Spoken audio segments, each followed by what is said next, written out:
आज हम एक बहुत बहुत इम्पोर्टेंट टॉपिक को डिस्कस करने आए हैं. We're here to actually talk about the one common goal that we all work so hard for since the day we are born. ये एक ऐसा मकसद है जिसका ख्वाब हमें बचपन से दिखाया जा रहा है. एक ऐसा मकसद जिसके बगैर हम नामुकम्मल हैं. यही हमारी मंजिल है और यही हमारी पहचान. इसके बगैर हम खुश नहीं और इसके बगैर हम महफूज नहीं. और इस मंजिल, इस मकसद, इस खुशी और इस कंप्लीटनेस का नाम है शादी.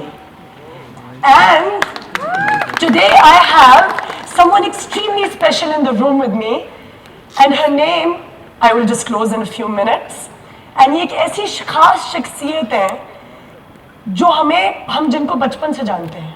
एक ऐसी खास शख्सियत है जो हमें अपनी मंजिल तक पहुंचाती है, हमारे मकसद तक पहुंचाती है. ये हमारी पहचान बनाती हैं. Yes, she creates our identity for us. और पहचान बनाने के साथ साथ ये हमें दुनिया की ढेर सारी खुशियां दिलाती हैं और हमें जीना सिखाती हैं. So ladies and gentlemen, I welcome the most famous, the very respected, the very special, and the extremely resourceful, the Rishta Auntie Bilqis. अस्सलामुअलैकुम एबटाबाद. आप तो मुझे जानते ही होंगे, मैं आप सबकी अम्मियों की बेस्ट सहेली हूँ. मैं आप सबको आपकी मंजिल मकसूद तक पहुँचाने आई हूँ. शादी तो होती है सब लड़कों और लड़कियों की मंजिल मकसूद. लड़कों और लड़कियों, अब कोई टेंशन नहीं. लड़कियों, तुम गोरी हो या काली, बस घर बस आने वाली बनो.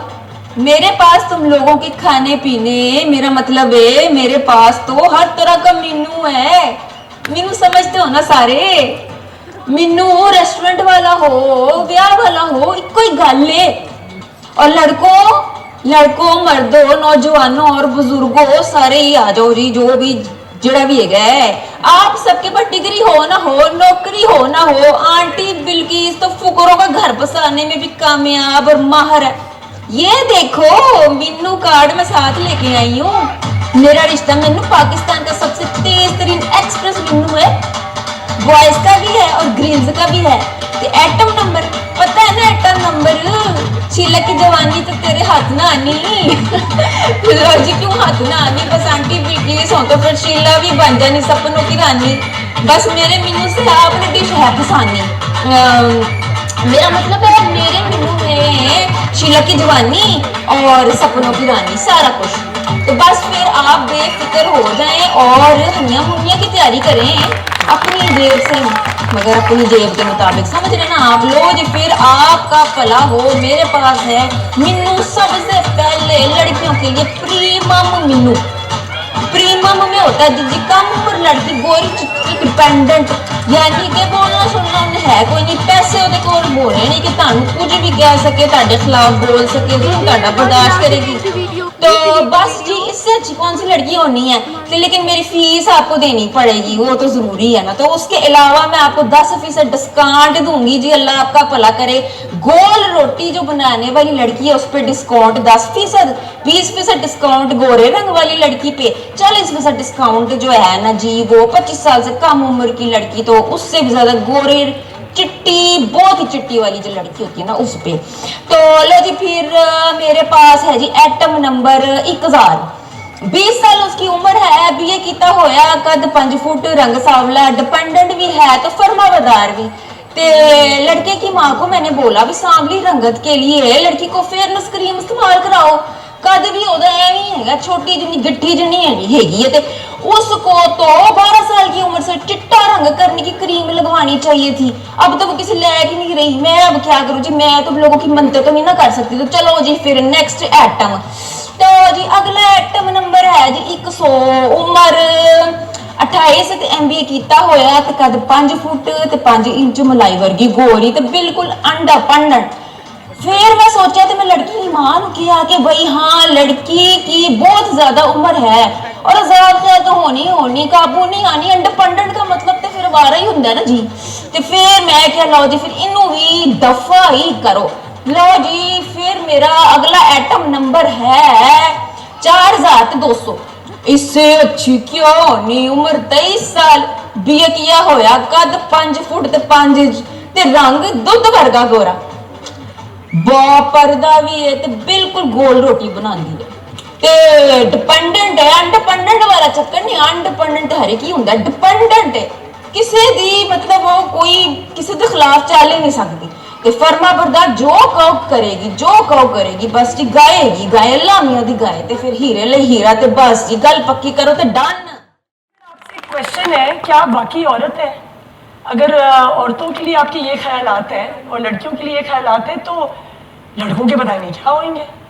लड़कों का भी क्या मेन्यू है? चुप करनी तू तेनू मैं जाननी है चंगी तरह मेडिसिन पढ़ के ते हर की तू इंडिपेंडेंट वुमन बनी हुई है। लो जी इतने पढ़े लिखे लोगों को ना गल्ला करने के सिवा और कोई काम आता नहीं है इंडिपेंडेंट जे किसी दी नहीं सुनती है मेडिसिन की डिग्री लेके तू आंटी बिल्किस का तजर्बे दे तू मुकाबला करने आ गई है। लो जी आप बताएं अभी मैंने बोला कुछ लड़कों के बारे में मैं तो लड़कियों के बारे में भी बता रही थी मैं तो अपने मुन्नू बता रही थी ये बीच में आ गई है बोल के जी लड़कों के बारे में क्या सोचती है तो ये तो है तो वो तो है।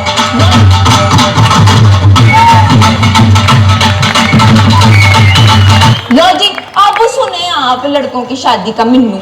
हाँ जी हाँ लड़कों में हमने देखना होता है क्या देखना होता है किरदार उनका हो ना हो सानू की बंक बाला पेशा अच्छा होना चाहिए ते जी कद काट होना चाहिए ते छोटा ही खानदान होना चाहिए सी है जी। लो जी फिर 10% डिस्काउंट है जी अच्छे कद काट वाले ते 20% अच्छा कारोबार ते छोटे खानदान वालों तो हो जी 40% है जी बंक बैलेंस और छोटी फैमिली वालों को।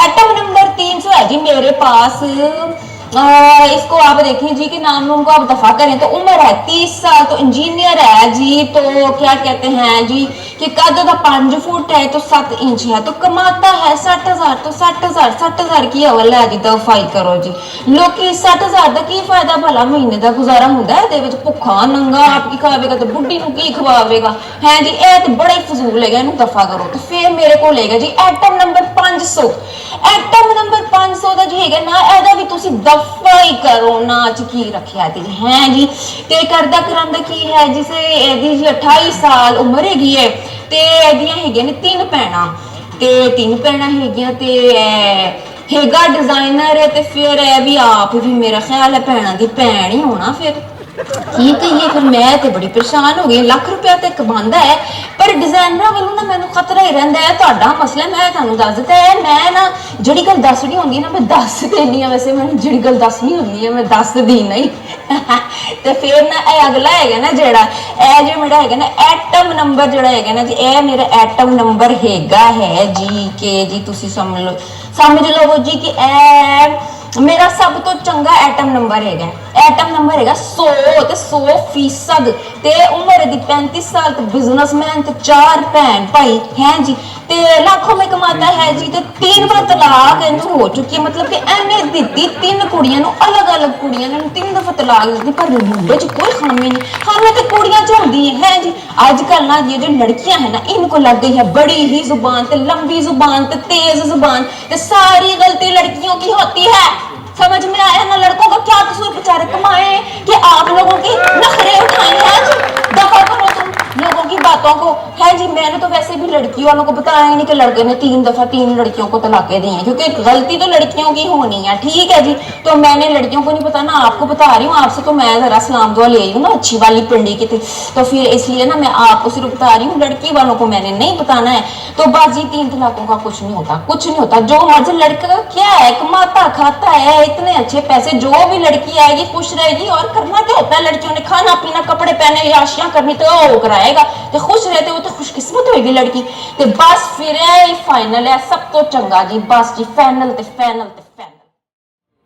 To be able to get married and जिस लड़के की 3 दफा डिवोर्स हो गई उसको तो हमने नजरअंदाजी कर दिया क्योंकि उसका बैंक बैलेंस उसका प्रोफेशन ठीक था सोसाइटी के स्टैंडर्ड से ठीक था और हमने ये नहीं सोचा कि जो वो चौथी लड़की से शादी करेगा क्या उसके अंदर क्या ऐसी कोई खामी होएगी जिससे चौथी लड़की का घर बर्बाद हो जाएगा।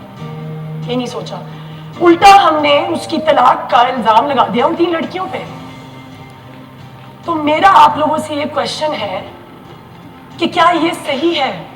Is this okay? Are we going to reduce ourselves, our daughters of this nation, to just their skin color? No. And the sons of this nation to their bank balance? And Auntie Bilki's hair con? Who is she? Is she just a Rishta auntie that we all laughed at? No, she's not.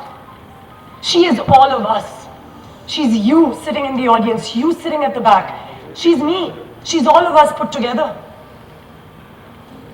She is the amalgamation of society. She represents society. She represents the way we act, the way we think, the way we judge, the way we bring each other down. That's who Auntie Bilkis is. Nothing more than just our society, which is all of us. And when we put these limitations on our youth, जब हम अपने नौजवानों पे ये standards लगाते हैं और जब ये पाबंदियां लगा देते हैं, तो क्या होता है guys? What happens? हम उनसे उनकी इंसानियत छीन लेते हैं. We strip them of their humanity. And do you guys realize how horrible of a crime that is? हमारी self-esteem, हमारी self-worth, the way we look at ourselves, the way we perceive ourselves, the way we interact with people, all shattered, all gone. And फिर क्या होता है? हम मायूस हो जाते हैं. Our happiness is taken away from us. It becomes someone else's. And then what happens? We become victims of anxiety and depression. हम anxiety और depression का शिकार बन जाते हैं. Not okay. Just not okay. जब हम शादी को इतनी इंपॉर्टेंस देते हैं, बल्कि हमने शादी को इतनी इंपॉर्टेंस दे दी है, इन स्टैंडर्ड्स को इतनी इंपॉर्टेंस दे दी है अपनी जिंदगी में कि रेप जैसे हीनियस क्राइम्स नॉर्मलाइज हो चुके हैं. इतने हम डिटीरियोरेट हो चुके हैं as a society that rape जैसे इबरतनाक जुर्म हम नजरअंदाज कर देते हैं. पाकिस्तान में हर 2 घंटे बाद एक औरत का रेप होता है, हर 2 घंटे बाद. And that is not a small number guys. And ये सिर्फ वो नंबर है जो रिपोर्ट होता है. 12 rapes a day, 360 rapes a month, and 4,380 rapes a year. And it's only 23% of the total cases that we get every year, because the other 87% don't get reported.